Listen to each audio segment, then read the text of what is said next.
قائد مجالي كعبي عالي واللي يقول يقول. في ناس نجاحها وشهرتها مرتبط بذكائها، تفوقها، نبوغها، وناس تانية بتبقى الكاريزما عندهم طاغية على كل ده. يعني تلاقي واحد لا موهوب ولا دارس اللي بيعمله، بس عنده كاريزما حاضرة بتخليه يدخل مجال الفن سواء تمثيل أو غنى بمنتهى السهولة.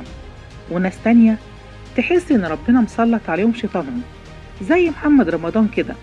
محمد رمضان موهوب وشاطر جدا، وبدل ما يستغل موهبته وشطارته دي ويستثمرها في نجاح وشهرة، مشي في طريق تاني خالص، وقالك أنا كل ما أظهر لازم أعمل دوشة وأثير الجدل، وكأنه عايش على استفزاز الناس. كل ما استفز الناس كل ما تهاجم والناس تتكلم عليا، مع إنه مش محتاج لكل ده. مرة يظهر وصدره عريان، ومرة يتصور مع إسرائيليين، ده غير تصريحاته اللي كلها عن جاهية وكبر وغرور. وصدق كدبة نمبر 1.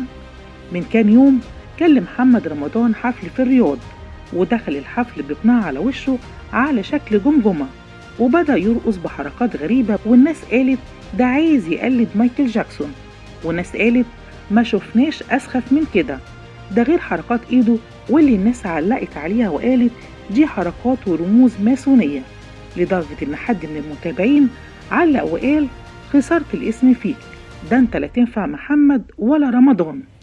ولازم كل مرة يظهر فيها محمد رمضان ما تعديش كده مرور الكرام.